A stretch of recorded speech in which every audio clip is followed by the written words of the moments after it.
Hi friends, welcome to Sanu's Kitchen. இன்னைக்கு Sanu's Kitchenல என்ன பார்க்க போறோம்னா வீட்லயே ஹோம்மேட் பன்னீர் எப்படி பண்றது அப்படிங்கறத தான் பார்க்க போறோம்.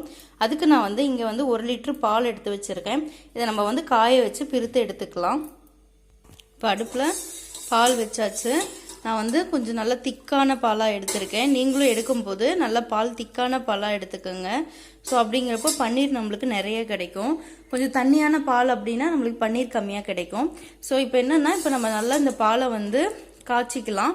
பொங்கி வந்தா மட்டும் போதும். ரொம்ப காய்ச்சணும் அப்படின்ற அவசியம் இல்ல. இப்போ பால் நல்லா காயட்டும். இப்போ நமக்கு பால் நல்லா காஞ்சு பொங்கி வருது. போதும். இப்போ அடுப்பை சிம் பண்ணிடுங்க. சிம் பண்ணிட்டு ரொம்ப கொதிக்க விட வேண்டாம். இப்போ இங்க நான் கொஞ்சம் 1 ஸ்பூன் வினிகர் எடுத்து வச்சிருக்கேன். இந்த வினிகரை இதுல அப்படியே ஊத்திக்கலாம்.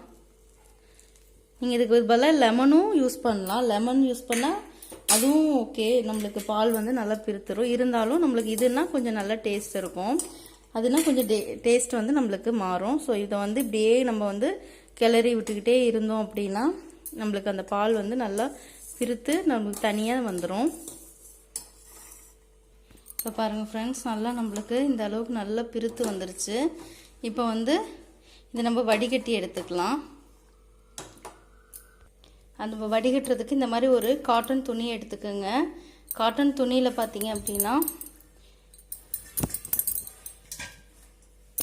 இந்த மாதிரி ஒரு காட்டன் துணி எடுத்துட்டு துணியை நல்லா இப்படி விரிச்சிட்டு இதுல வடிகட்டி நம்ம தண்ணியை ஃபில்டர் பண்ணிட்டு மேல இருக்க அந்த பாலை மட்டும் நம்ம ஃபில்டர் பண்ணி நம்ம எடுக்க போறோம்.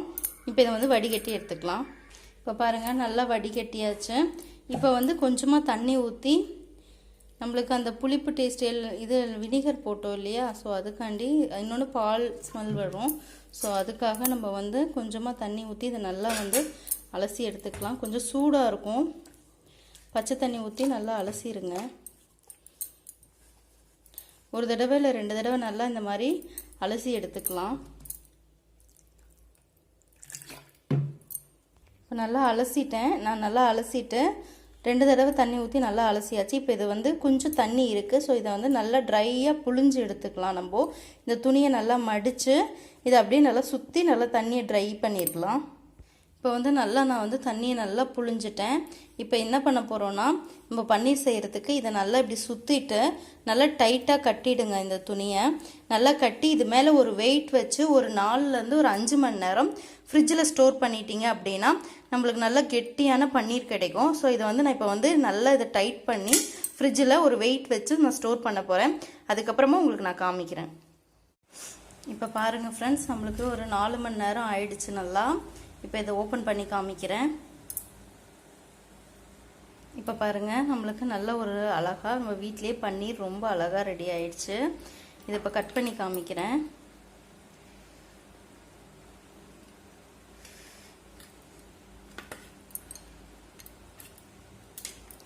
இப்போ பாருங்க நமக்கு அழகா வீட்லயே ரொம்ப அழகா பன்னீர் ரெடி ஆயிடுச்சு. இது கண்டிப்பா வீட்ல ட்ரை பண்ணி பாருங்க. ட்ரை பண்ணி பார்த்துட்டு எப்படி வருதுங்கறதை எனக்கு கமெண்ட்ல கமெண்ட் பண்ணுங்க. இந்த வீடியோ பிடிச்சிருந்துச்சுனா லைக் பண்ணி ஷேர் பண்ணி சப்ஸ்கிரைப் பண்ணுங்க. பக்கத்துல இருக்க பெல் பட்டனை மறக்காம கிளிக் பண்ணி விட்டுருங்க. Thank you so much friends.